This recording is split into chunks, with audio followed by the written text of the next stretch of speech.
Hello everyone, hope you're doing good. So in this video, I'm going to share this platform called Fusion and also my first impression of building a workflow or two on this platform. Now you have to go to fusion.studio, log in or sign up if you are using it for the first time. And this is the landing page. So let's quickly go over it and try to understand what this platform is all about. So it says your workspace for evolving ideas for creatives that need to ship every model, every medium, one canvas. Okay, so it is a creative tool where you build workflows, and there is a small example of, I think, a workflow where I think they started with this image.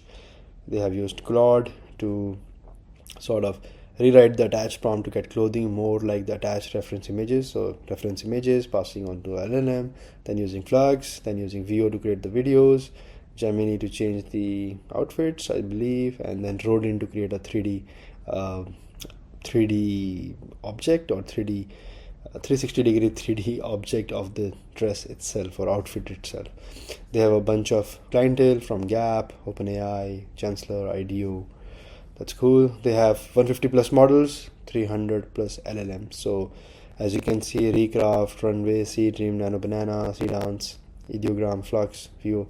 So some of them are open source, some of them are closed source. So I think they have a bunch of image, video, and you also saw the 3D models in their platform. So that's cool. They have also a bunch of templates that you can start with, so you don't always have to start from scratch or like clean slate. If you want to, that's up to you, that's not a problem, but you can also use these templates that they have on their platform. I think we should get started with the other phase of this video where we will show the workflow that we have built or I have built.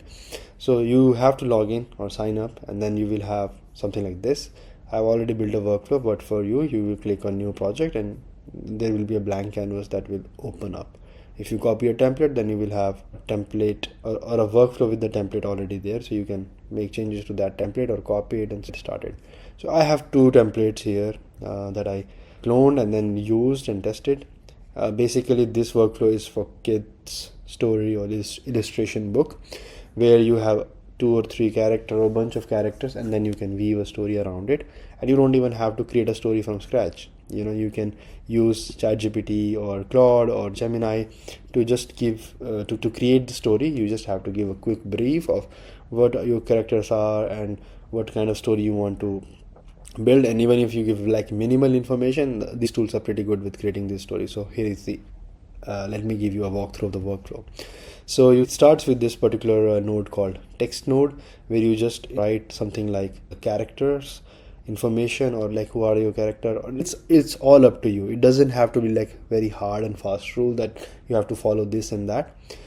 As I said, you just have to talk about your story in a very brief manner. So if I had to just come up with a story right now, I can tell or put in this text node, I want to have a story, I want ChatGPT or I want you to create a story with 2 characters, one character being a horse, the other character being a horse owner or maybe a person who maintains the stable, and the story should talk about their relationship or their day-to-day activity, and or maybe a story that talks about friendship and how we should treat animals with respect and love. Okay, that's a basic concept, and then I will connect it with the ChatGPT node. First and foremost, maybe I should have given you a quick walkthrough of the platform or this interface. So here we have a bunch of options here. You can see if you just hover on this particular button or option, you will see it's for the nodes. You can use LLMs, image models, video models, audio models, 3D models. So let's click on any of it and it will open a new window. Let me slide it to this side. So you can see again we have a bunch of models. Even though we clicked on LLMs, we are seeing more than that. We have audio, fashion, try on, Hailu, which is a video model. So you can select LLMs, you can select image models. So these are now image models, video models, audio, mesh, and all that stuff.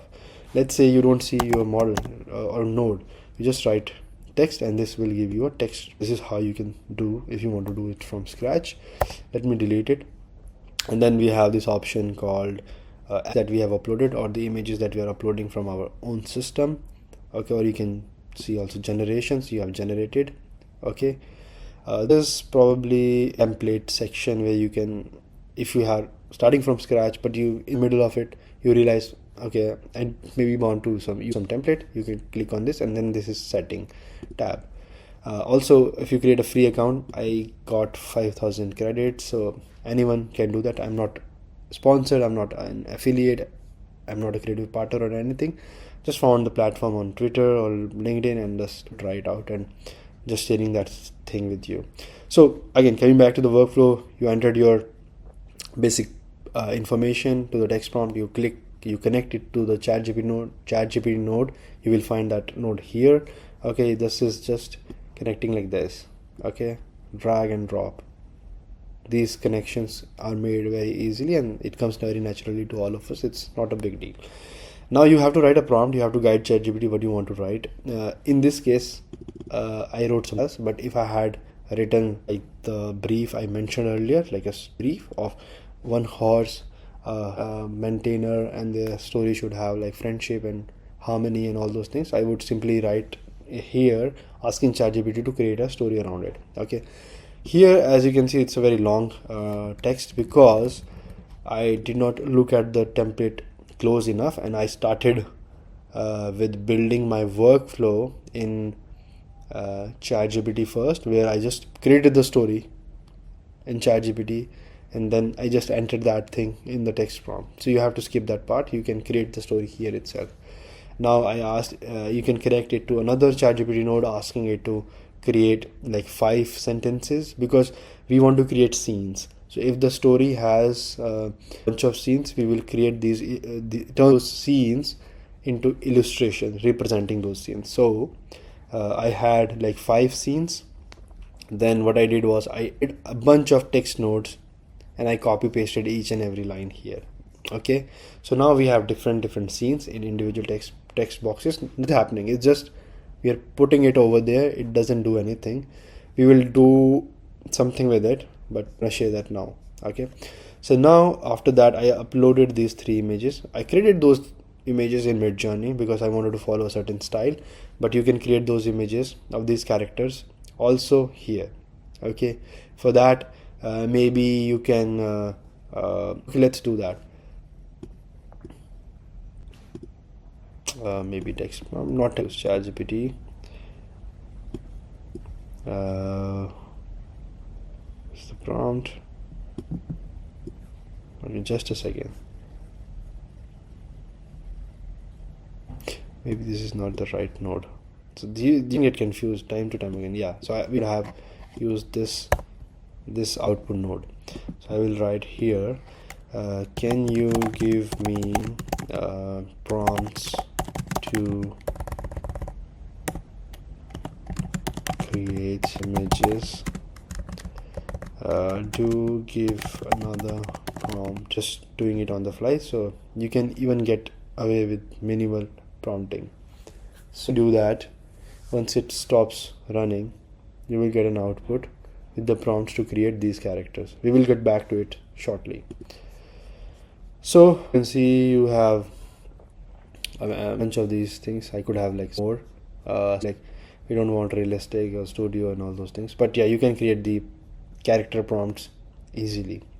Once you have the character prompts, you can use some image model, text to image model, be it series or flux or ideogram or whatever, and you will create these images. Now we have to create the scenes with these characters, so now we will use some image model that works with a bunch of multiple images, and I think the most powerful or popular ones are the Seedream, Quen and Nano Banana.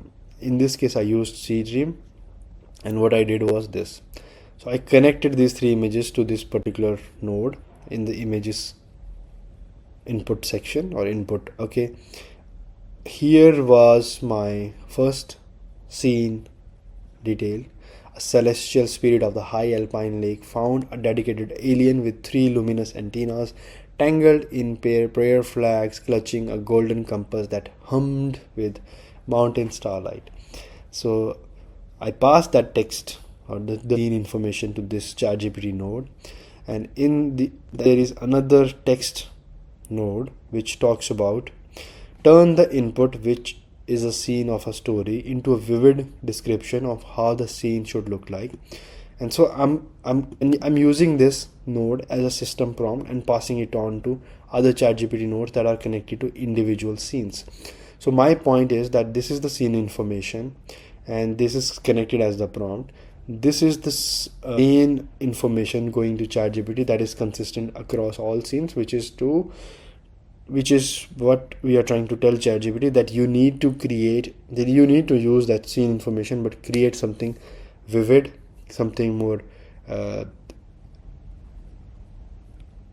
story forwarding, or like should be that describes the story and the material and the scene and the background in very much detail, and that stays very much consistent. Like describe in terms of camera angle, color, and composition. Also describe in the style of a kid illustration book. And then we also give the story detail one more time, so that ChatGPT has the context of the whole story and also the scene, and then it creates the output like this. Now we pass this output as the prompt, and images already we have attached. We have selected the size for the image as 4:3. You have a bunch of options here, okay. And seed is something that you don't need to worry about. Train is just and if you use it as the same 705 multiple times, it will create the same scene. So it captures the information on that particular instance. So using the scene information and also the images, it created this scene where you can see the character is consistent, our spirit is also consistent, and I think our compass is also consistent. And then we created a bunch of scenes, and you can download these scenes, or you can animate these scenes and create a video around it. So I connected this first scene to a dance 1.0 model, and it created this video, as you can see here. So it can be definitely improved upon, but such a cool workflow, and it's very easy to run it. Then there was another workflow which is like for product images. So you can see this is a product from a company called Flora, and then I used Bria product shoot node, and just simply wrote a prompt like, in the middle of tropical leaves, a girl, hands holding the Flora bottle, HDR realistic, and it created this decent image. At least you can see some shadows, some light, and also the text is consistent, so that's good. Then we passed it on to Hailu, which is a image to video model or text to video model, and it created, and I simply wrote product shot, zoom, orbit shot, shallow depth of field, and I think you can see all of those things being appearing in the scene or reflecting in the scene. So it's cool for like Instagram or TikTok or whatever. Then I use Kling. I missed the prompt, but it's not bad. I think it looks more realistic. The text will always be messed up for most part. We used Vidu to make slightly dramatic stuff. Here the text is also slightly messed up, so I could have used Vio, but I ran out of my credit, so that's it. So yeah, I think this is a great platform because I have just only scratched the surface. I could for using 3D tools, 3D models, or using a bunch of like LLMs like Mistral, ChatGPT. Already I've used Perplexity to research focus models. So I don't know, like, what else can I do here? I have to really think about it, because a lot of time people build apps or I have to also explore this tool or this platform for 4 days, and then come up with something interesting that some other platform may or may not be able to do it. Now the direct competitor I can see for this platform partially is Flora. However, Flora is very much on the creative side of things, so they don't necessarily deal with the too heavily on the LLM aspect. So I won't consider them as a direct competitor here, because they feel like they also allow open source models and LLMs to be uploaded and to be used.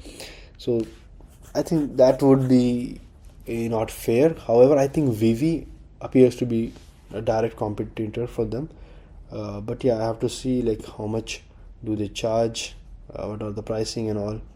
If I click on let me quickly check the pricing. So if I click here,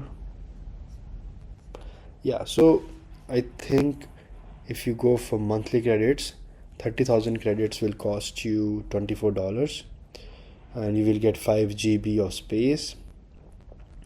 And if you reduce the, so yeah, you can also use like, okay, the good thing is like you can recharge with any amount. You don't have to like subscribe. It feels like you can subscribe, but you can have your subscriptions on very different ranges. Like you can start with minimal of $5, so that's good.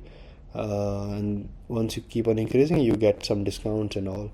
So like for around $28, or I don't know, let's say max $40, you will get 50,000 credits, and you will get, that will be good enough to create like 11,000 or 12,000 images, 190 plus 3D models, and that's pretty good. And if you increase the space, okay, that will cost you extra.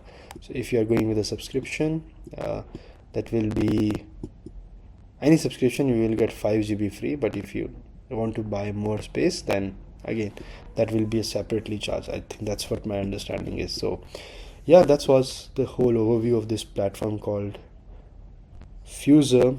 Please check it out. I'll share the link. I hope I can share the link, or at least this workflow if you want. And then let me know in the comments what are your thoughts on this, and cheers, have a good one.